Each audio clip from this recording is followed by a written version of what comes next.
Hey guys, thanks so much for joining me today. My name is Keely. I'm the owner of the Love, Hope, Adventure community where I talk with like-minded couples about how to go deeper in their marriage through intimacy and communication. And today I'm kind of talking about this topic of being a freak. And it kind of started the other day. I was at a community pool here, and unfortunately I had the unfortunate privilege of listening to some other adults giving some thoughts on their bedroom activities. So I was trying really hard not to eavesdrop, but my kids were around and I was kind of trying to cover their ears a little bit, and I heard one of the individuals say, yeah, I'm really going to need a freak in the bed for my sexual preferences. And it got me thinking about just, like in the circles that I run in, there are a lot of us women, and men for that matter, who don't want to be labeled freaks because it makes it have this negative connotation like, if I enjoy something in the bedroom sexually, that must make me a freak. Or if I like something that is something other than the missionary position, or this really basic way to have sex, then that labels me as a freak. And there's a lot of people out here who don't want to be labeled a freak in the bedroom. They don't want to be that. But that doesn't mean you can't be sexually adventurous. It doesn't mean that you can't enjoy things with your spouse, whether it's foreplay things or different positions or different ways to have sex. It doesn't mean you can't be sexually adventurous. And maybe you don't want to be labeled a freak, whatever that even means to people, because obviously everybody has a different understanding of what that means and what that looks like. And I think that I really want to stay away from that personally in my own life and what I share with you guys here on the blog, because guys, I don't think we should be made to feel bad about our sexual desires and urges and things that we want to try in the bedroom and be labeled like a freak. And I know that that is something that is put in songs a lot. I want a lady on the streets but a freak in the bed, and that makes a lot of women feel really bad. It makes them maybe even feel like there's this sexual expectation that they could never meet, and they don't know what that means. So I think that it's really important that we change our mindset on things and not put things in the freak category. All right, this is a freaky thing to do, and this is not a freaky thing to do. But to help us with the way we see our sexual intimacy with our spouse is that we have to be thankful and open and adventurous of what God has given to us, and feel like we have the freedom to explore our spouse's body and let our spouse explore our body. And this is my rule of thumb for people in the bedroom, because I get asked all the time, well, is this sex act okay? Or that sex act okay? I do not think that bringing other people into your bedroom is biblically okay.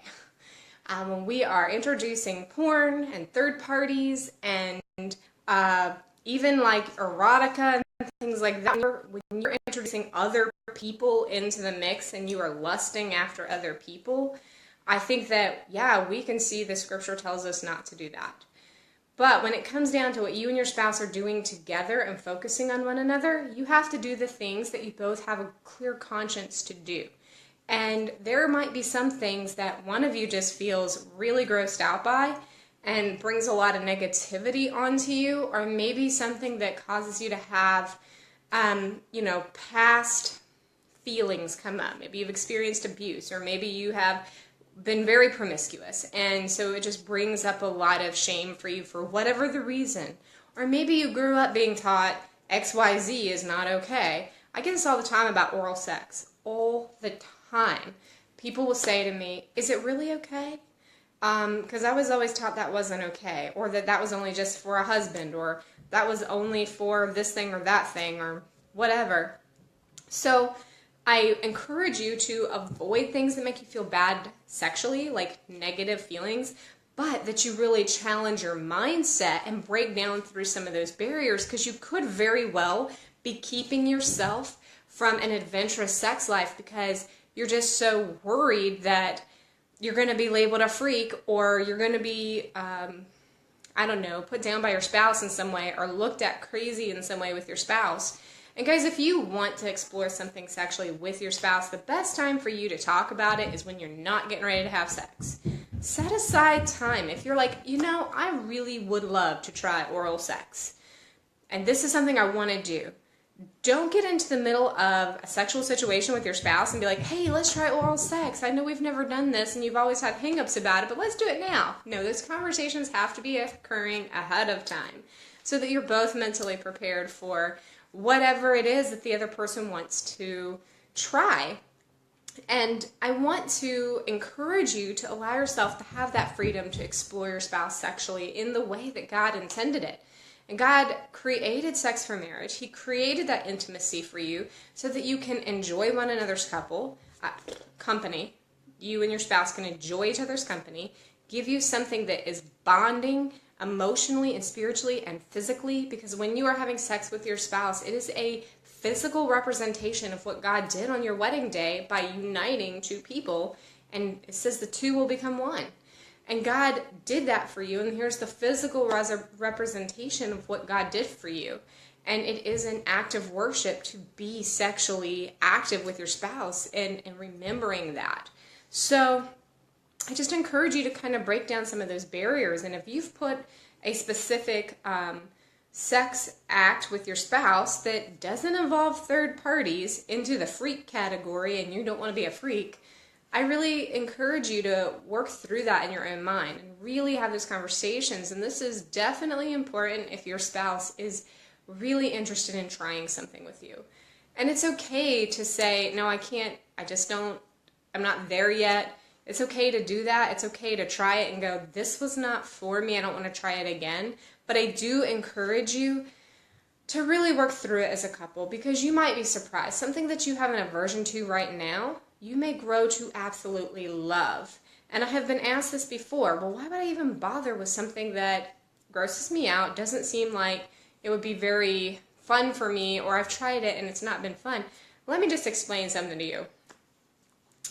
Exposure is the key a lot of times on things. So for many years, Austin and I hated mushrooms. Yeah, I'm talking about mushrooms. We just hated them. And I'm like, mushrooms, I mean, if it was like in something flavor-wise, maybe I could handle it, but eating an actual mushroom made me want to puke. But I kept reading all these health benefits about mushrooms. So a couple of years ago, I'm like, dang it, we need to eat mushrooms. So I started buying them, and I started putting them in all kinds of stuff. And frankly, we actually love them now. I used to kind of have to hide them in the food. I did it because I thought this is good for our bodies. At least that's what the internet says. So I'm going to try it. And I don't know whether or not one way or the other it's helping us nutrient-wise. Hopefully it is. That's one of those things. I seem healthy. I'm not sure. But when it comes to putting yourself out there sexually for your spouse, that is real evidence. You can absolutely feel that intimacy and feel that level of respect and love and care being directed towards you. My husband's on the scope right now. He's saying mushrooms for the win. So you can definitely feel that intimacy from your spouse and that loving attitude from your spouse when you're putting yourself out there sexually for them. And you can't go wrong in doing that. Putting yourself out there to go above and beyond for your spouse. And guys, I think that you probably want that for your spouse to do that for you in other areas too. If you don't have a specific sexual thing that you wish your spouse would go out on a limb for you, I know that there are social situations or emotional situations or whatever it is you're looking for that it means a lot when they meet you halfway on that or going above and beyond what they're comfortable doing. And so it's really endearing to work with your spouse in that way. So that's my encouragement for you guys today. I also ask that you'll get on my newsletter. We send out a lot of notices that way, a lot of information. We like to come on and share with you about our latest thoughts on marriage and sex. So if you go to lovehoopadventure.com/newsletter, you can get on any of the lists or all of the lists, because I tend to send out different kinds of newsletters to each list. And I know that I was supposed to be going to Vegas today. We talked about this a day or two ago.